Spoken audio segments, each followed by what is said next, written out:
Well, thank you so much. Thank you to the White House Office of Science and Technology Policy. I know Arthi, the director, is somewhere. Where is she? Somewhere up there. And I just got to meet with her for a while. And I'm just so glad you're all here, that you're psyched for the future and all the possibilities, which I'm a big believer in, being the state that brought the world everything from the pacemaker to the Post-it note.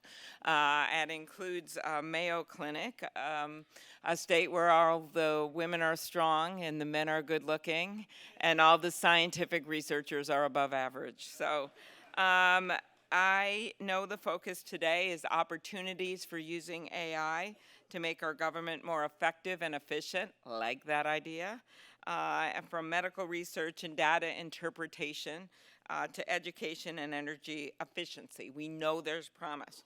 But one way you can mess around with promise is if you don't have guardrails in place, so bad stuff happens and then it hurts the promise. So even if you think of it from the standpoint of, I'm all in, this is all going to be good, maybe some bad things will happen. Even if you're in that camp, I'm a little more than that in just wanting to make sure we protect against some of the things I'm concerned about, especially on the democracy front and what people are exposed to, intellectual property protections and the like. But even if you think it's a minimal thing, you have to see this as that could really bring us down if bad stuff starts happening. And we need to have guardrails in place.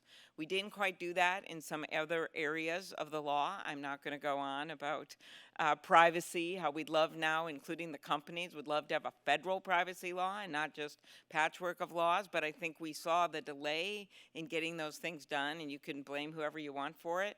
But that just meant kind of some chaos. And that's why I think we need to think ahead and think proactively in terms of putting these guardrails in place. Something I've been trying to do in other areas of the law, protection of kids and competition and the like.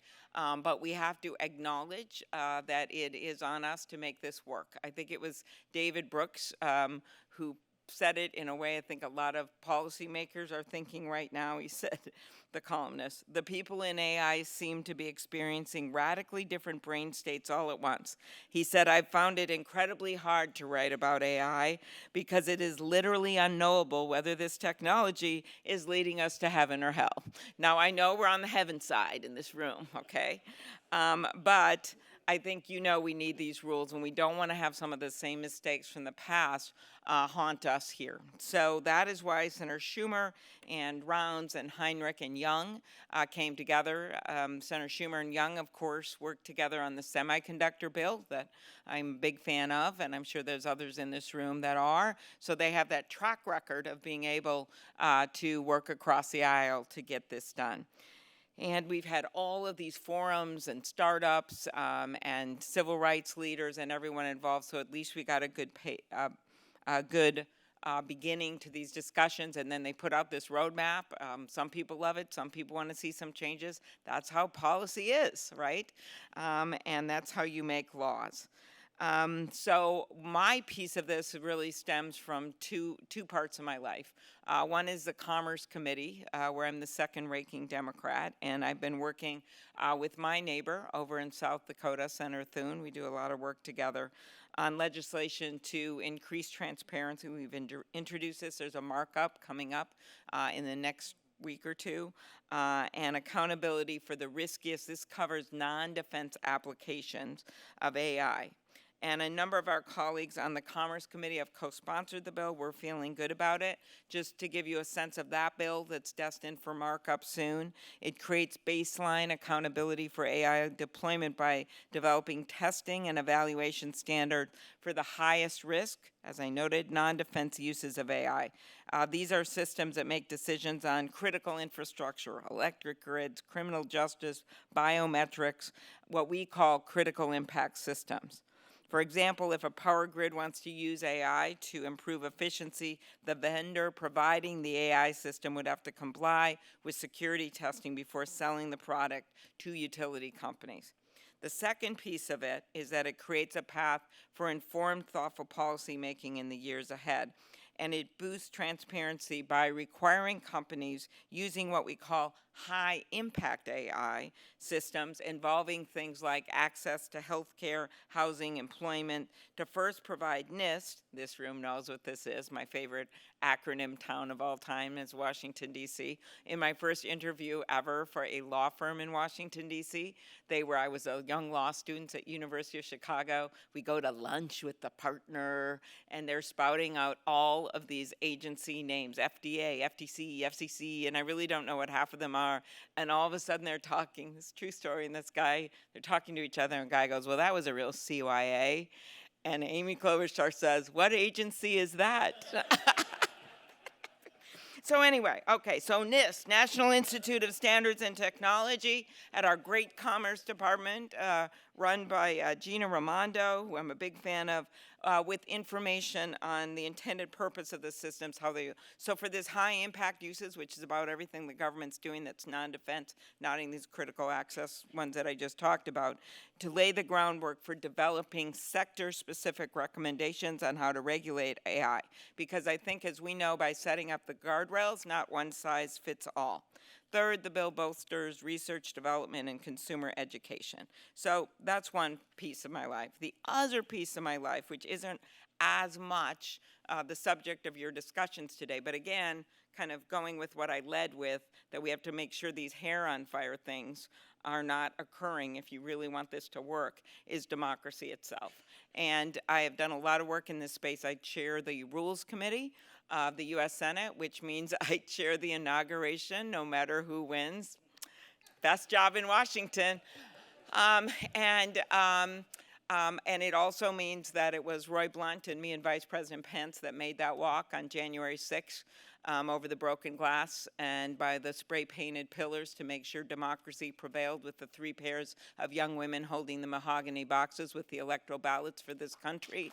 And so I come at this where, when I look at things, I think, how do we continue that march? How do we make sure that we complete that march, as we did 2 weeks later with the inauguration, and that we had, Lady Gaga boisterously singing the Star-Spangled Banner and motioning to the flag, with George Bush on the stage and Dan Quayle on the stage and Barack Obama on the stage, that peaceful transition of power, and she said, and our flag was still there. She and I wore the same dress. I had to go home and change. It was a big hat. No, that didn't happen. But I'm just preparing you for misinformation in the elections. So the point is that when Amanda Gorman that day, the youngest poet in the history of the inauguration history, said that we must find light in the never-ending shade, I just keep looking for this light when it comes to democracy. And one of those is that I've been able to get colleagues to work with me when we look at AI on how we can best protect us going into the fall. One of those bills is with Senator Lisa Murkowski, who's an incredible person who likes to work across the aisle, which is on labeling of these, when they're ads, videos, robocalls, and the like, so at least people know when they say prepared for by AI. Now, we don't include, getting the gray out of your hair. No, I would never do that. Or those kinds of uses of AI that are more kind of normal and expected. So we really focus on a higher level of use so that not every product says prepared for by AI. So it's worth looking at that bill. The second thing, which I think is really important, is the ban on the deepfakes, so that when you see a candidate you love or a candidate you don't like, you know it is really them. That bill, I'm talking about, I'm always known for reaching across the aisle, #1 for bipartisan bills last Congress, #3 for passing bills, aiming for 1, is a bill I have with Josh Hawley and Susan Collins. That bill, along with a bunch of Democrats, that bill says it has, within the frame of the Constitution, so we have an exceptions for satire and the like. It does what some states like Texas and Minnesota and other places have already done. It's supported by a number of the platforms, including IBM and Microsoft and OpenAI and a number of others that maybe haven't been public but are positive about the bill, because we were so careful in making it narrowly drafted. But it allows the platforms to get these things off when they are not really the person they're saying they are. Because we already had that robocall experience in New Hampshire, where a fake voice of Joe Biden told people they didn't have to vote. It turned out it was a magician, and he did an interview with NBC. They should have hired a mime, I don't know, but he talked about it later, and so that was kind of easy to track it down. But the point is, that was like kids' play compared to what we're going to see. The Republican Attorney General there is going after it. But we're going to start seeing this, and there's not going to be time at the end of the election to go after every little case and make a call to X and make a call to Meta and try to get this down. You want to have it in law that they can take these off.